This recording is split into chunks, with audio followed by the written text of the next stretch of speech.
This is More Than Before with Nathan Cook. Hey everyone, welcome to the podcast. I am super excited for our guest today. She is an inspirational speaker, five-time best-selling author. She is the host of the Everyday Leaders podcast with over, my gosh, I had to update my numbers here. It's over 130 episodes recorded. If you want to hear all of them, you gotta go to YouTube. Get over there. And then on top of that, she holds degrees in business administration, organizational leadership, psychology. She is certified in a number of different organizations like Maxwell Leadership, Simon Sinek's Y Institute. The list goes on and on and on. She's a decorated learner, let's just say that. And my favorite part about her is she is a huge fan of 50-foot Cat5 cables. Not going to lie. Melanie Ake, it's so good to have you on the podcast. I can't believe it's taken this long to get you on a podcast of mine.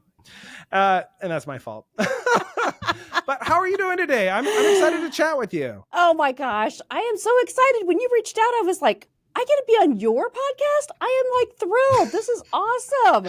Because, now you know what it's like. When you're the host, you have to organize all of it and like get all your stuff and get all your questions. There's a lot more work. What's happening? I just want to come on and talk. I need to have someone to do like all of the backward prep. It's funny because, once you start listening to other people in their podcasts or you listen to the guests like, oh, that's an amazing question. I've never been asked that question before. And you're like, ooh, I want to be that guest. And then you have your first guest on and you're like trying to figure out like, what do I ask them? I know nothing about them. I thought we were good friends. And all of a sudden they're telling me that they grew up in Wyoming riding cows with purple wings. With purple wings. Well, Melanie, you have some incredible stuff that is going on right now in your life. I'd love for you to tell everyone like what's going on in your life. You've been the host of the Everyday Leaders podcast for quite a while now, and you're actually getting ready to launch a new show, if I'm not mistaken. And you also have some other stuff that you're kind of learning right now. Give us the lowdown. So I'll just say God is showing up, right? God is showing up in my life like never before. And a lot of it is because I finally just stepped in. I stepped in and started taking action on what he was telling me, which was show up. I want you to show up and learn more about what I need you to do. We talk about purpose life, right? But it's more than just kind of studying it, or you can go to a leadership conference and you can say, oh, I've gotten certified and I'm all filled up and I'm energized. And yet that step of what we say, taking action, is the biggest thing that's made the biggest change for me. And so, like you said, I've recorded over 200 interviews, and a lot of those are they're actually on where you can find them. And the rest of it, I'm going to blame Joe on. But Which, by the way, if you don't know Joe is like her husband. He's like everything that works right in this world, meaning when technology goes correctly, Joe is usually behind you fixing things. Like before we even start, I didn't even tell you this, before we even started, my computer crashed and it was literally booting up. Like the bar kept going across the screen and it got halfway across and then it would start over. And it did that for over an hour. So here I am sitting in my office going, well, I hope it works. I hope it works. Oh my God. So if I had a Joe in my life a little more often, I might actually be able to have working equipment. That's why Melanie looks so great right now. Maybe. And she sounds great too. You might have the opportunity to, right? Because so I am certified with the Y Institute, and my Y is challenge. So everything that I do, I step into it and think about how can I make it disruptive? How can I think about it so that it's not like anything else that you do, that nobody else has done, that it can be created. And that's kind of exhausting, but it's also one of the gifts that I've had that before I joined the John Maxwell team, I really didn't own it. I just thought, okay, that I know I'm a good person, that I like to help people. And, that whole like, oh, what do you like to do in the world? Oh, I like to help people. Okay, but what specifically do you like to do? And so my journey has been in medical device technologies, disruptive technologies, really helping physicians learn about innovative products that are changing the marketplace. And I started to learn, like, that's who I love to serve, because that's what I did until I was eliminated. Until they told me, you don't have any value here. And that was at 50, right? That was like a critical Wow. point for people. And I know you're way younger. You could actually be my child. I don't know what you're talking. Let's not be putting things in people's ears now. Like if they don't see me right now, they think I'm an old wise man. Wait a minute. But that's the thing, right? You just kind of think at certain points in your life, certain things are going to happen. And so I always thought, gosh, these people in corporate America, when they get to this, things really change. And it happened to me too. And I just thought, what? Why is this? Why does this happen? And so significant that there were so many things lining up that I was really intentional about. And so I just continued to be intentional because I saw that the rewards were coming back to me, like, you get to lift more people up. You're adding value. You're learning more. You're having more opportunities open. So things from live events to continuing to do leadership podcast to audio. Then we went virtual. And then through COVID, we continued to find better ways through StreamYard and lots of other programs, right? So that we could serve more people. We did a live virtual 6-hour live event. And that was awesome. And Joe was on the background running it, but I had a lot of other people by then. I was learning how to really work with a team. And so that taught me a ton of stuff about what I wanted originally to do back when I was 18. I wanted to be in journalism, and I didn't want to be the Katie Couric, right? That's what I wanted to do. And so things went different though. When I went to Ball State, I was not the campus person. I may be bubbly, but I thought this is not for me. This is not for me. I don't want to do it this way. So of course the challenge brain said, go home and work and figure it out. I love that about you. You really are an odd duck in a good way. You like to break things. You like to break things. Ever since you were a kid, you've liked to break things. And that's one of the things I love about your story. What's really fascinating to me, for most people growing up, they do different sports, right? Like, I love sports growing up. I did a number of different sports. Melanie did sports too. You're a sports junkie. Not that you like watch a ton of sports necessarily, but that you love to participate them like I do. I like to get in. I like to, run around. I like to do things. Maybe not as much nowadays. I break pretty much when I get on the field, or like when I get in the water. I'm like, you have to protect your babies. Yeah. But you've played pretty much everything from volleyball to basketball. You were on the track team. And I think what's really interesting, the fact that you started your softball team in high school at Greenwood, Indiana, I think that's pretty spectacular, which we could go into that of, how you decided to challenge, like, oh yeah, we're all going to play on the sports team. Like, let's go, let's get petitions. Let's go find our own coach. Like, who does that? No one just wakes up one day and says, you know what? I'm going to do something that no one else wants me to do, and I'm just going to stick it to them. This is what Melanie does. But here's the thing that's really fascinating to me is it's intriguing to me that you decided to play ice hockey. Ice hockey in Perry Park, but not only just playing ice hockey, but you were the only girl on the ice hockey team for 12 years. You're the only girl on the team. And I'm curious, like, you've been this kind of natural leader where you step into things, you challenge things, you challenge the status quo.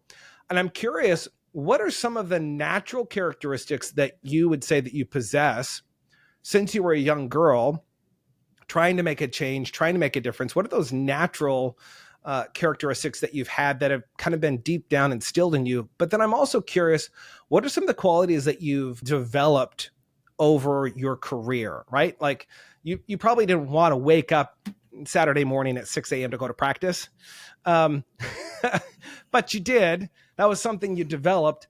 So I'm curious, what were some of the natural characteristics that you had as a leader, and what were some of the characteristics that you had to develop later on in your life? Those are great questions. The natural characteristics, I think, are a learner. And when I took Strength Finders, that was my very top strength. And I thought, well, no surprise, because I'm not afraid, right? When I talk to people, when I coach people, And they say, first of all, I have all these fears. I have this and this and this. And we assess the gaps. The 15 Laws of Growth is my favorite book. So we go to chapter 1 and I'm like, okay, let's look at these first gaps. Which one of the 8 do you want to pick? So we can start there. And yet when I looked at those, I had probably 4 or 5 that I thought, man, these are really things I need to improve. However, the fear of improving those doesn't scare me. And I think that's when you have a learner mindset and you step into everything that you do because you're like, hey, you're going to add value to yourself and then you can help other people. So, when I said in the beginning, everybody wants to help somebody, right? And so for me, being an only child, I didn't really know, I wasn't that I didn't know how to share.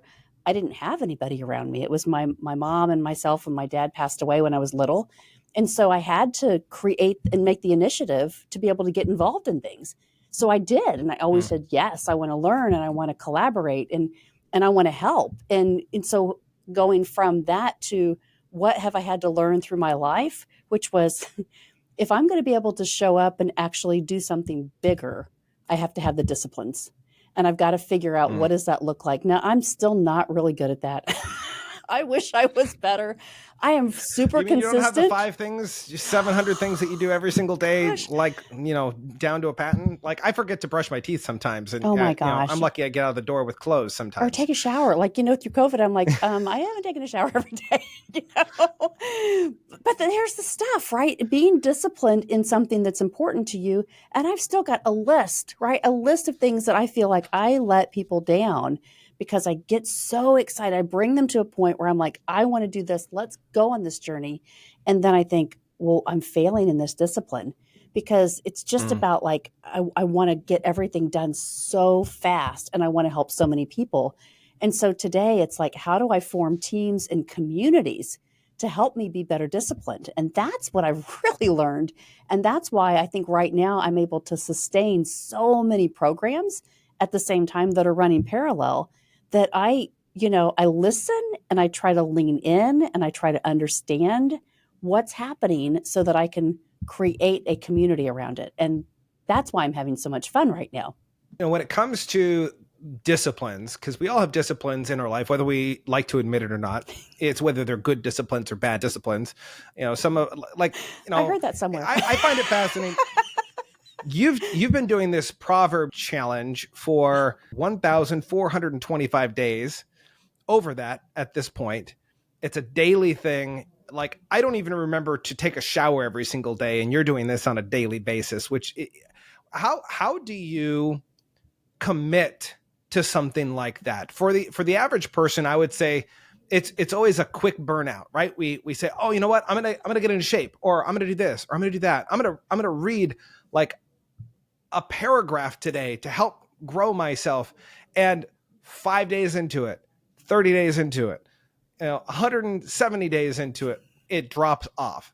How in the world do you start doing something like a daily challenge where you get over 1,400 days in a row where you're doing this nonstop? How do you get to that point? It's just every day. Like it is just literally every day. When the challenge came on, it was a John Maxwell Minute with Maxwell.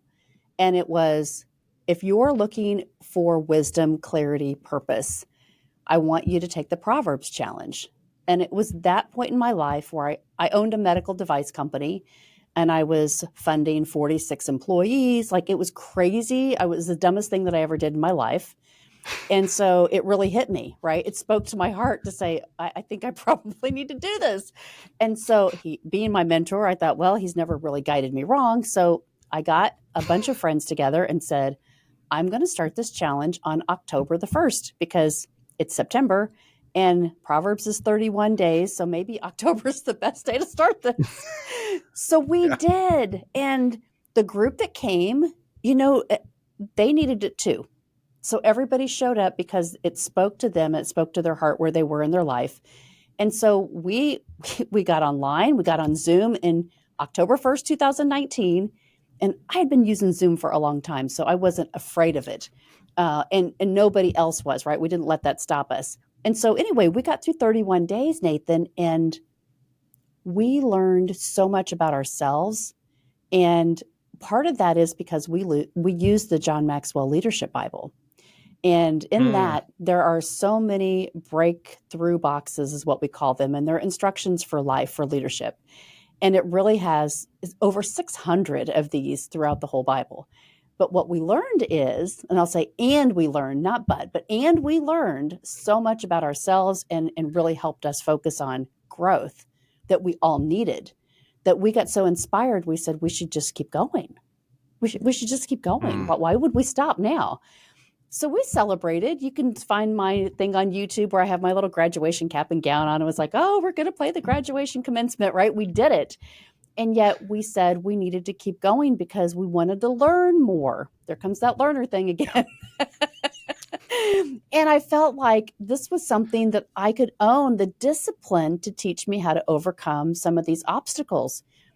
It gave me so much clarity that by December, so now it's 60 days, right? But by December, I had the courage to write a letter to the international company that I was helping kind of develop this US market for. And I just said, I'm done. Like, I do not want to do this anymore. So it wasn't like I was pushed in a corner or say, hey, you're eliminated. It was my choice. And I just made that decision. Like, I had so much clarity. It gave me so much confidence and courage to say, I don't really want to do this way anymore. That's what changed. And for me, I just, I was like, I'm going to do this every day, no matter what. And so it just kept building and building. And then I had an event, February the 29th, 2020, and people came together and we had speakers and it was awesome. And more people knew about it. And so as we were continuing that momentum, then 2 weeks after that, the whole country, the whole world was shut down. And so that gave it more visibility for people that needed a safe space to come to just go, hey, for 30 minutes, we're going to read a scripture and I'm going to get to maybe have a little journaling session, have some conversation about it, and then take one leadership lesson in my life and try to improve that and focus on it for today. And that's how it's been. And it keeps going. So it's been very amazing to think. But it started with one day, and it is every day. It's a choice that we make, whoever shows up, every single day to say, I want to invest in myself to improve in this part of my life. And so that's what I've committed to. And that discipline is what helps me continue to grow and get really clear. I love that you are consistent. It does take a type of tenacity in medical sales. Like, you kind of have to have a little bit of a tenacity to be in that industry. There's a lot of no's. There's a lot of, nowadays you probably don't get your, face slammed in the door because you could get sued, slamming the door a little bit. But I think throughout your entire life, you've had these challenges, you've had difficulties that have come up, and you've always had the opportunity to look at it in one of two ways. Is this something that is going to make me stronger, or is this something that's actually going to cut me down and make me weaker? And I think you've always chosen every single circumstance in your life to make you better, to make you a bigger person on the inside. In terms of identity, I'm curious, have you always kind of had this certainty about your identity? Because there's so many people around us. I think nowadays I find not even just young individuals, I find individuals from all over the age spectrum that just don't know who they are. Their identity was either wrapped up in what they did. Their identity is wrapped up in their hobbies. It's wrapped up in pretty much everything else besides actually understanding who they are. And you come across as someone that really does know her identity. And I'm curious, has that always been the case? Is that something that recently, within the last decade that kind of came around? When did you become so assured of yourself to say, you know what, this is who I am. This is who I'm going to stand out to be. This is who I'm created to be. Is that always been there? Or is that something that was developed? I think my mom would tell you that it's always been there. And I feel like it's always been there because of the situations that just happened, right? And it's how you decide to handle things and the strategies that you set up for your life. And I don't ever feel like I was like underprivileged or didn't have enough or wasn't enough. My great grandparents built an evangelistic center here in Indianapolis. And so I was raised in that environment of love. Like, it was a clinic. It was a a tabernacle. It was a school. Like it was all these things. And so I was exposed from birth into that environment. And so I think from that, and then my grandparents, my dad's parents were song evangelists, Nazarene song evangelists. And I traveled the country with them every summer and just got to be really close with them. And it gave me so much confidence in the world because as I sat and participated in their life, I saw my grandfather get up and be on stage and my grandmother play the piano. And I saw the way that people responded when you were confident about what you believed, right? When you could speak about what you believed and you could testify in such an environment from 10 days to 10 days, they would live their life at different camps. And so talk about a circus today, right? But that's how they lived their life. They never had a stable job. It was, this is what we have a slate. And I think about today, you know, when you do an event, you've got your posters all over the place. And I go back through my grandparents' stuff now and I look at all of these notices for camp meetings that he was all across the country. And I think, you know, I'm kind of following in that legacy from the family's DNA, if you will. And it just has always given me like that purpose that I felt like I had a message inside of my heart that I don't have siblings, I don't have distractions. You know, we were never able to have kids. And I think God has just put something inside of me to say, look, you've got to speak about the confidence that people can get through their faith. They have to be able to know who they are so that they can make confident decisions and then not let the world drive this noise that's going on. And you know, we talked about starting the softball team. One of my friends came to me and said, "Hey, I'm playing on this other school league, but gosh, it would be great if we had a school softball team." And so we got together and we said, "What will it take?" Well, you have to get 100 signatures. You have to go get a petition. You have to find a coach. So within a couple of weeks, we did it, you know, because we saw something that was a problem that we needed to solve. We started the first broadcasting radio program at high school. You know, it was the things that we didn't say, why do we have to do it this way? We were like, why can't we make a change and be the people to start it? And I think that's why I kind of work with startup companies now. I love startup environments, disruptive thinking, technologies, disruptive thinkers, innovators, because I can see what they see. It's like, it's not created yet. I'm like, that's awesome, right? Let's go create it. Well, you've been on the forefront of that, of being able to see things before other people could see them, right? Like the reason, maybe it's not directly related, but the fact that we have women in the Olympics nowadays is most likely attributed to you starting a softball team, to you being an ice hockey player. Like those are some pretty big things that most people would go, yeah, no, that's not like if you rewound that many years ago, like people wouldn't think that was something that was going to happen. And I think what's interesting is your story is so different. Like today, your story would actually be maybe a little bit more common of growing up. In fact, I want to maybe even dive into that here for a moment. You know, you have a mom who was working as a nurse, you know, your entire childhood. And so, you know, who's raising Melanie, right? It's your grandma and your grandpa, right? Paul and May, right? Mm-hmm. And so they poured into your life. And what's fascinating to me is I'm seeing so many young kids today whose parents are removed and grandparents are now stepping into the shoes where parents should be.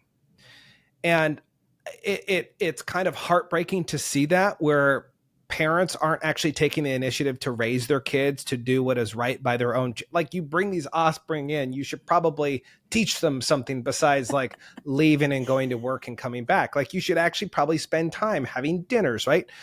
But what's interesting is the role of a grandparent has been fascinating to me for a while, because seeing the impact that a grandparent has is so much greater than even a parent does have. And so I'm curious for you, when you were growing up, what was the level of impact that you had from your grandparents? Like you talked about being able to go with them and seeing them tour, seeing your grandmother play the piano, your grandfather get up and speak.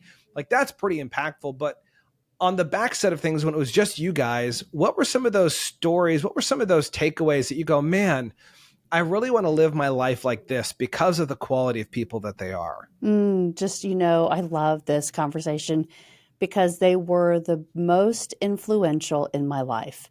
When my dad passed away, my mom was really confused. She tells a story that, she was 30 years old. I was 5. And she went back to the hospital in Indianapolis. He passed away in Florida, where I was born as well. But he passed away. So we came back to Indianapolis, and she did not tell anyone that she worked with that he passed away, because she said it was easier to pretend that he was still sick because there was no mentors. There were no people that would understand what she was going through. And I thought, oh my gosh, that just broke my heart. And I only learned that a couple of years ago when I brought her on Clubhouse for a Mother's Day special. I never knew that story. And so, but I think, at that time, being 30 years old, having a 5-year-old, trying to make it on your own, having some really tough decisions because her parents weren't as open and loving and faith-based as my grandparents. And so they were trying to, push their values so that they would protect me. And yet they lived in Florida. So I didn't get to spend a whole lot of time with them. However, the time that I did spend with them was such quality that I understood the values to carry with me, right? And so they would always say, like, even if you're struggling with something that's really difficult in sports or in school, like, it's not forever, it's just for today. And so I would, talk about struggles, and they'd say, well, at 16, you'll have a car, right? You can be able to go and do the things that you want to do differently. But for now, you have to figure out a strategy, right? You've got to figure out how to do this. And so I would listen to them, though, and talk about, people that are in church as a business. So they were in camps, and they were in the Nazarene society, right, of the foundational church. And so I would hear things like on the business side, right? If you've ever been in the church on a business side, it's a lot different than just going to church to receive. And so I learned it's a little different. You see things back there, right? Oh my gosh. But I learned those things really, really fast. I just paid attention to it. And it was find the people that really respect and connect to your values and stay close to those, right? Those are the ones that will protect you. Those are the ones that you want to have significance in your life pour into you. And the rest of it, don't let it get in your way. Like, don't let it bother you. If they didn't get, a slate for a certain camp, it wasn't like, oh gosh, I wish I could have been speaking with that preacher or this, or get recognition for that. My grandfather, my uncle, my dad was an identical twin, and his brother did recordings of my grandfather when he would be at different camps. And he recorded one of those right before he passed away in one of his last sermons. And, he kind of talks about, like, hey, it's such a great baritone voice. Like, he is phenomenal. Paul Qualls, Qualls. If you find it on YouTube, you'll listen to it. But it was so amazing because he knew that he had a gift from God, and that he wasn't, he could have been hired. He could have been, a real popular artist, and he could have been on Sun Records and done all those things and traveled and made $1 million because he had such a phenomenal voice. But he said that wasn't his calling. His calling was to work for God, to be able to testify to the things that he had learned in his life, and to stay in that lane. And he just knew what his calling was. He was so confident. And that's where I think I watched him talk about and live those decisions. And he passed away when I was 21.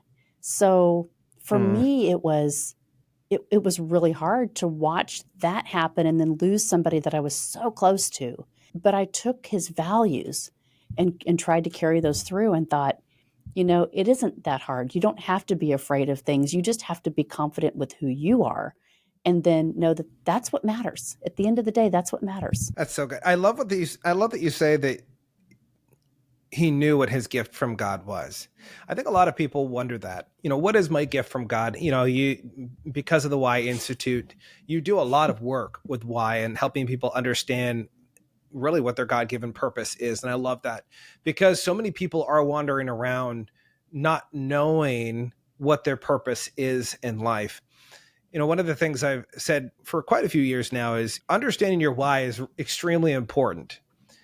I also think it's equally important to understand who your who is. Mm-hmm. Like who your identity is, because I find a lot of people try to go out and find their why, and their why doesn't come out quite right because it's attached to all of these misidentity pieces in their life. Well, this is who I am. I'm the fun, exciting guy that I just go out and everyone just thinks I'm the life of the party. When in actuality, they're like the doorpost that keeps the door open so everyone can walk into the party, right? Like there's some misidentification here of what they identify as, and I think it's really important to speak to that because so many people want to find purpose, right? Mm-hmm. But so many people start looking for purpose before actually saying, well, who am I? Mm-hmm. Like, what is it inside of me that is valuable and special? Because you and I both know everyone has value, right? Everyone is valuable in God's kingdom, but not everyone is worth their wages. Right? Like you are of value. So are you as saying a person. I'm going to be a janitor? You're spiritual. No. I'm going to heaven. Everyone and everyone has value spiritually. Everyone's soul is weighted heavily, right? But then there are those that take the extra initiative to find out and to carve out what it is that they're good at. Maybe they're not even good at it to begin with, but eventually they become good at that and they make it kind of their craft. You talked about earlier in the show about being a challenger and how recently you've kind of really embodied that. I'm curious because what I have found with talking with many people that once you start living in that identity, it doesn't matter necessarily if you know where you're going. It doesn't necessarily matter if you know all the checkpoints along the way, or this is where I'm going to go, in 5 years, I'm going to have 6 million followers and like that doesn't necessarily matter as much as understanding that no matter what you do in life, you're the challenger, and whatever challenge comes up, you're going to attack it. And if there's not a challenge, you create a challenge to fix the status quo. And so I'm curious, when you know that identity of who you are, how does your perspective of life change? Oh my gosh, it's awful. It's crazy because, when you know what you know, and you know that you didn't know that before, you see how clear things become so fast and so broad. And it's not just this like one step. You see the whole picture. You see everything about it. You see, and when you start to act that way, right? When I said the very first thing is when you take action, Nathan, the things that I'm involved in today, it's because I've just shown up and people say, I see you. Like I know I want you in this program. I want you to do this. And so we're running a girls program now at a high school this year because they said, well, you're everyday leaders. Like it's every day. It's an accredited program for young girls that are struggling. There's 16 or 17 girls now in the program that have been chosen to be in it. And yet, wow, I don't have kids, right? I don't know. I'm not in a school system. I'm on a different board for a school system, but it's the development of things that I never intended to be purposed to do. However, because of my mindset and because I'm showing up, people say, I see that I need you to be able to help us figure this out. That's what's happened. And that's like everywhere that I look, doing my women's programs on a monthly basis, just getting people together to network with them, but helping them go, okay, well, what is it that you're struggling with that we can help you connect to different resources? And so when I talked about building community, I feel that from my core. And then I look back at my DNA and say, well, nothing's ever really been recreated, right? It's always been there. I think my great-grandparents built the first documented nursing home in the state of Indiana. But it was a tabernacle, a school, a clinic, like it was all these things. And yet it's now just a nursing home, right? Another company bought it in the 70s. And so it changed. But I feel like that's kind of in my heart, that I need to be able to pull the community together and lift them. And that's really why the Everyday Leaders has moved into Everyday Business Leaders now that we're launching, because I'm involved in our local chambers.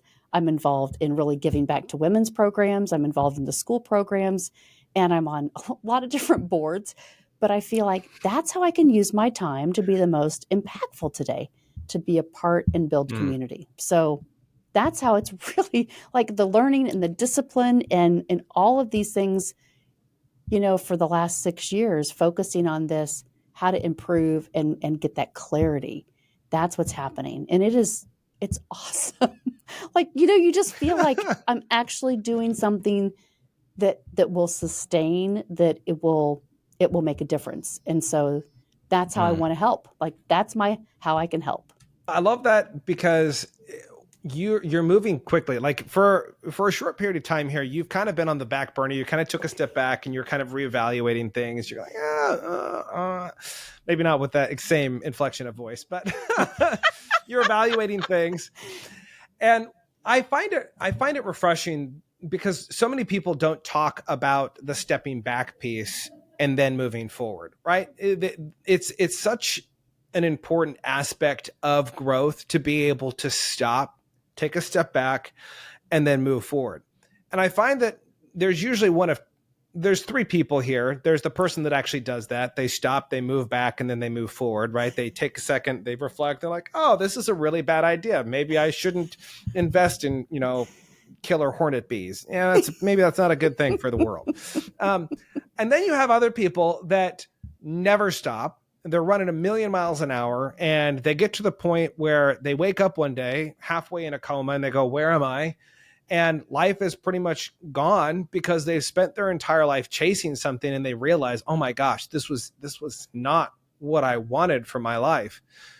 So you have that person. And then you have one more person that is life is getting a little bit too crazy. Like, I better step back, and I better just go, I'm going to take a sabbatical for the next 5 years. Maybe 20 years sounds good. I need some really good rest. And then they never get back into the game. They never step back into the arena.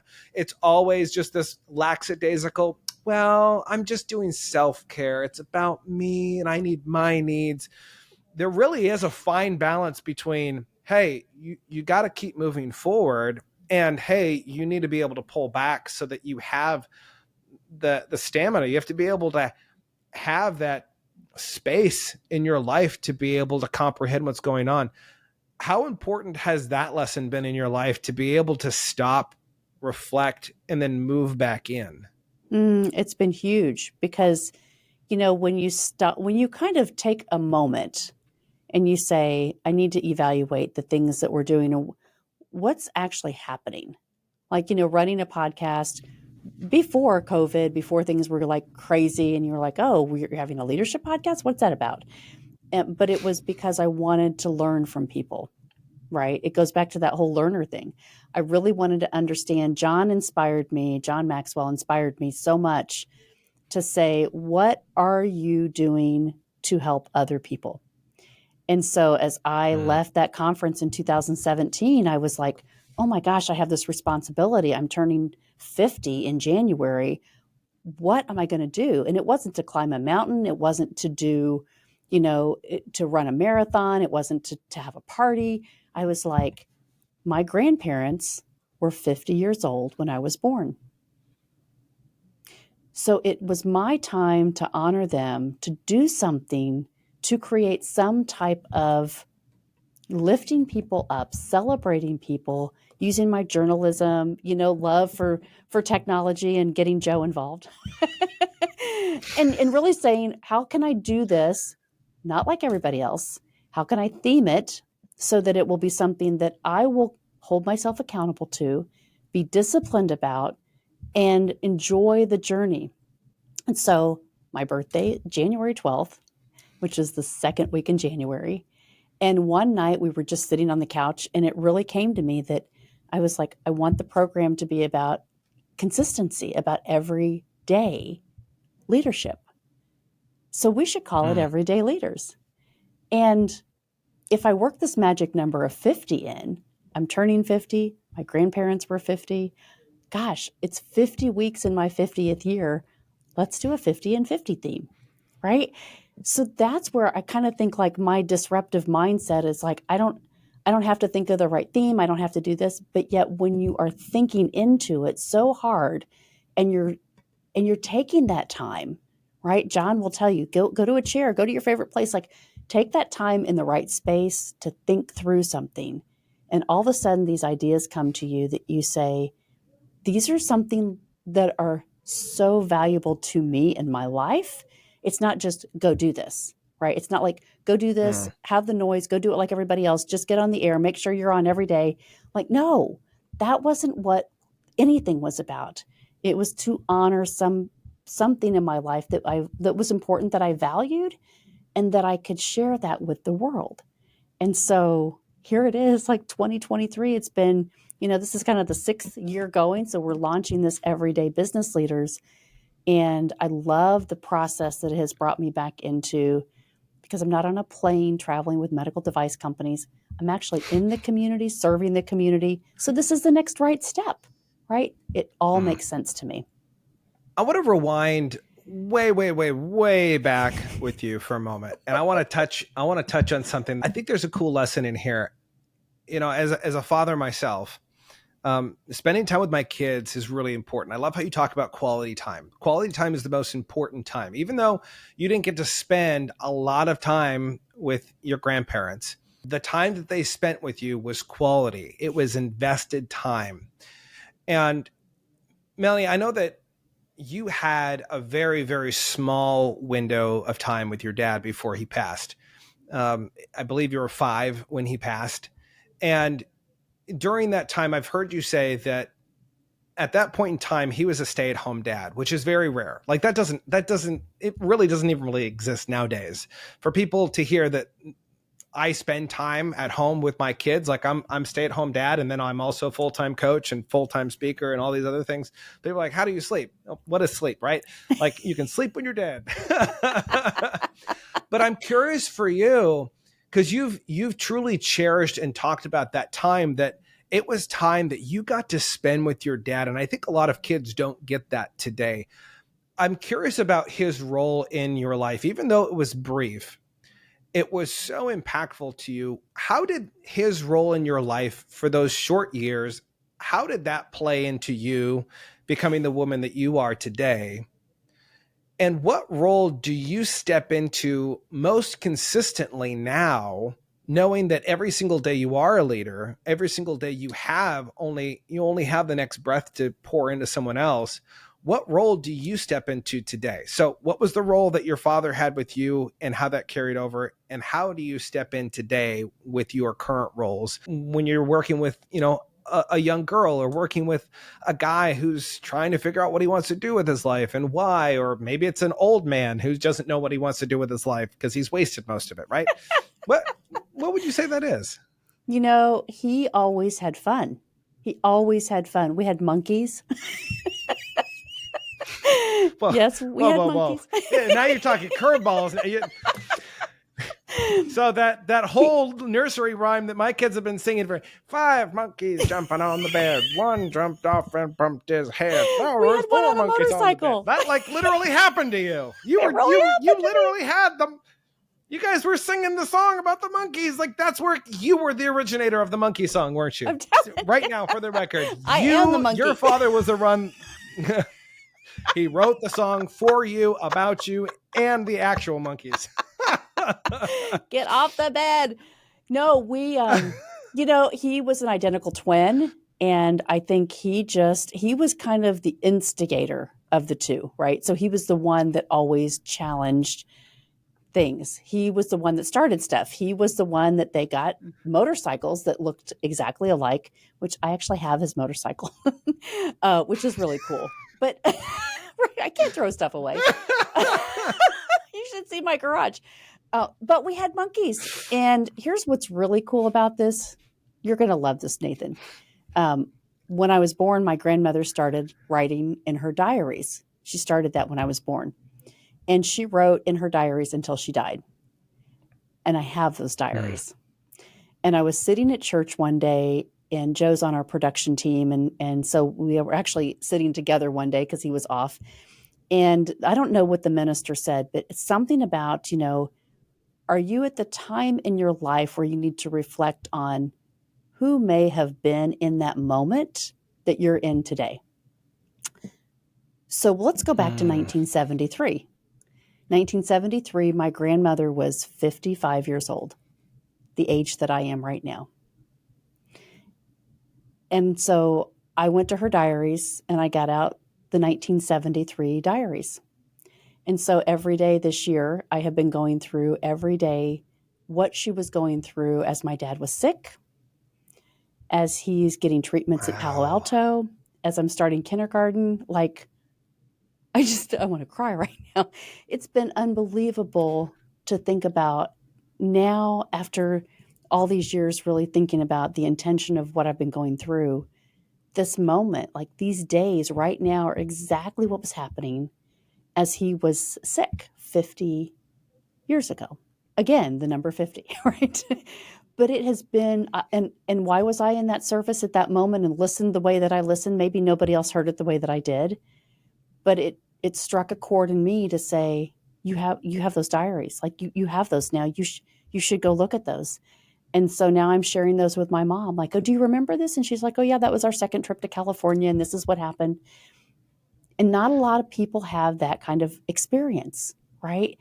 Mm-hmm. But I think knowing who I am, and I don't have the noise in my life, that it's important to me.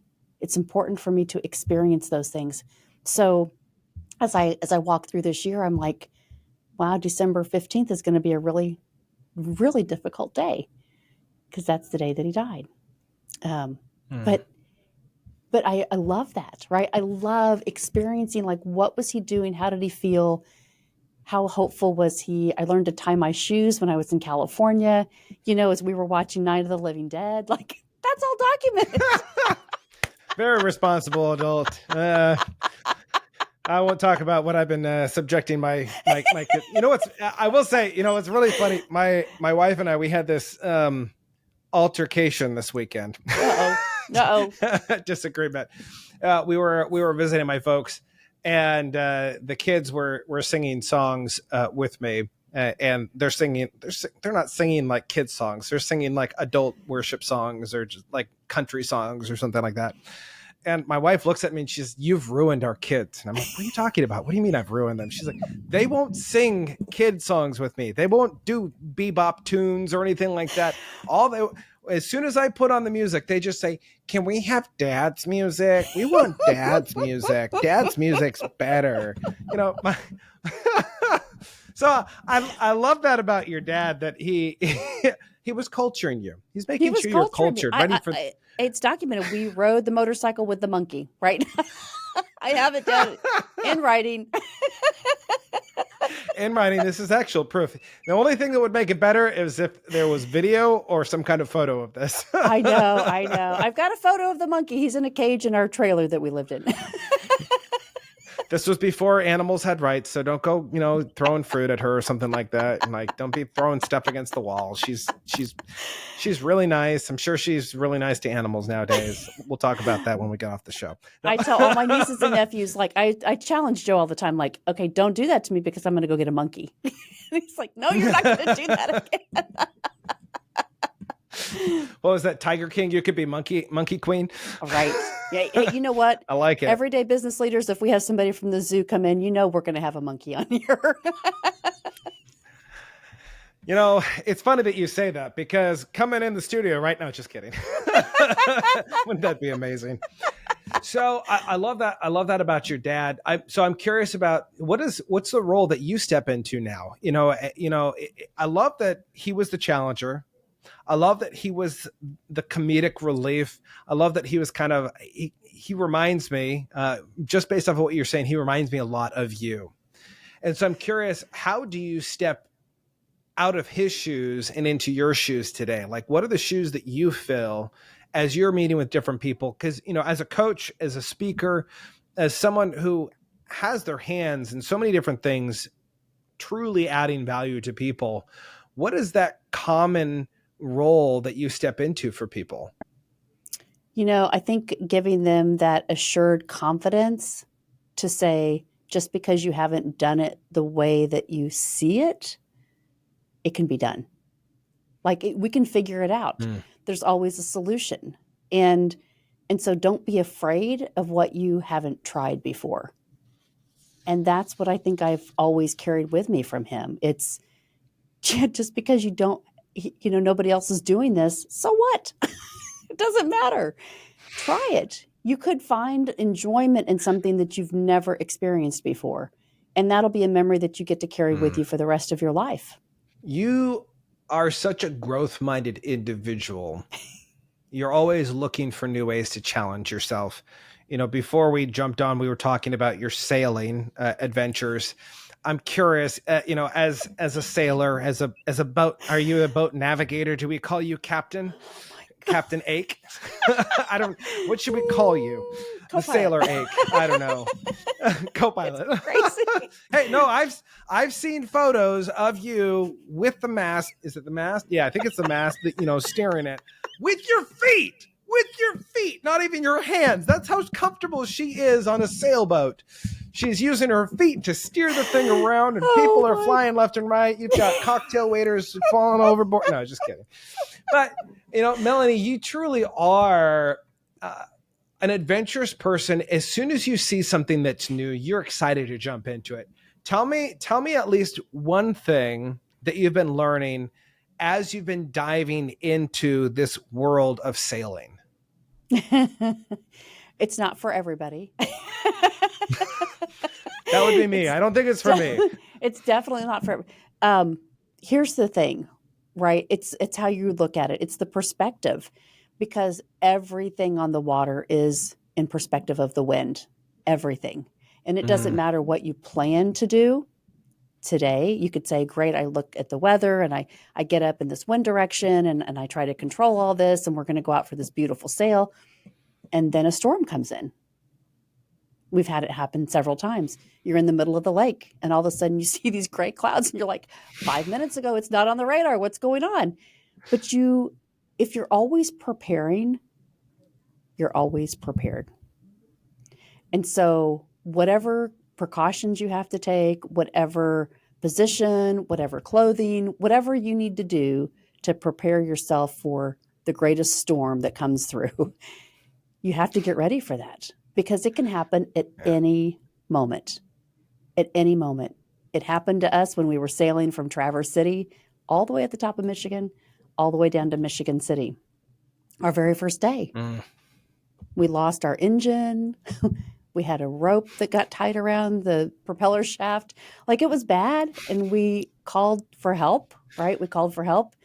And the Coast Guard said, but you're a sailboat. We don't need to help you. You're a sailboat. Put your sails up. It was our first day on our brand new boat, right? We didn't know what we were doing. And we were in the middle of Lake Michigan, okay, we'll figure it out. And we did. But, at that point, what do? You only do what you know how to do, whatever you've prepared for at that point, whatever capacity you have. And so if you're not stretching yourself, if you're not growing, if you're not able to see that you can solve problems, even though you haven't solved this one before, that's what you have to take away from it. And you've got to do that every single day to continue to stretch yourself so that the things that are of value that come to you, maybe you're not solving a problem for you, but you get to solve it and help somebody else solve a problem that's even greater and bigger, and you have way more impact when you get to do it that way. Oh, man. If you guys didn't catch all that, you need to go back, rewind, listen to that again, and listen to it again. It's so good. It reminds me of this story. I don't know if you've ever read Richard Earl Simmons' book, The True Measure of a Man.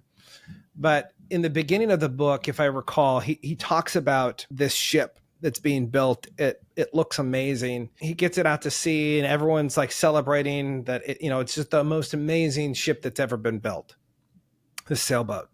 And it goes out to sea and immediately it hits a storm. And the storm hits it and it immediately sinks. And the reason it sinks is because he wanted to make it look so good on the outside that he neglected to make the boat stable to fill it with the right things, to be of substance. And so many people nowadays do not have substance because they haven't taken the time to build their life on substance. Whether that's, I know how important faith is to you. So many people do not build their life on a solid rock. They build their life on a sandbar that's constantly shifting and being washed away. It really does complete everything that we're talking about, is the importance of being a person of quality, being a person of character that shows up, that is doing the things that they were created to do. If you're listening to this, I want to make sure that you go follow Melanie Ake. You can follow her on her podcast. You can go over to any major podcast platform and you can search for the Everyday Leaders podcast. And soon you'll be able to find the Everyday Leaders Business podcast, which I highly recommend you going and finding once that launches, because it's going to be absolutely amazing. But you can also find her at her website at everydayleaders.com. Melanie, before we wrap up here, I want to ask you one last question, because first of all, I just love our time together. It's been spectacular. Every time we get together, there's laughing, there's crying, whether that's crying because you made me sad, or we're crying because we are laughing so hard. In the beginning, before we even started the recording of this episode, I told you that my face hurt because we were laughing so much and so hard. I love that, because it truly is you. You are such a bright and shiny star in this world. And I love that you reflect, the creator. So I want to ask you this last question here before we wrap up. Melanie, there's a lot of people in the world who are focused so much on success. They're focused on what they need to achieve, what they need to do. They're focused on monetary things. I want to get the car, I want to get the house, I want to make this much money, on and on and on and on. There's so many people that are focused on the doing. And my big focus is taking the focus off of the doing and bringing it back to the human being part. How do we be? And I think it's one of the things that's really lost in this world. And so if you had a moment to rewind, go back to a younger version of yourself and speak encouragement to her, knowing everything that you've experienced, all the difficulties, all the ups, if you could go back and you could tell her to be one thing, knowing that it would actually propel her into the right place, who would you tell her to be? Herself. I would say herself. And I would say find a mentor, understand what a mentor is faster, that can help you, not just your family, but a mentor that can help you in business, in life. Find those people to connect to. If you know who you are, then develop those relationships with those people that want to pour into you. And knowing that, having a capacity to do that will propel your life so much greater, so much faster, so much clarity for you. Some people don't ever find that. They don't ever find it in their whole life.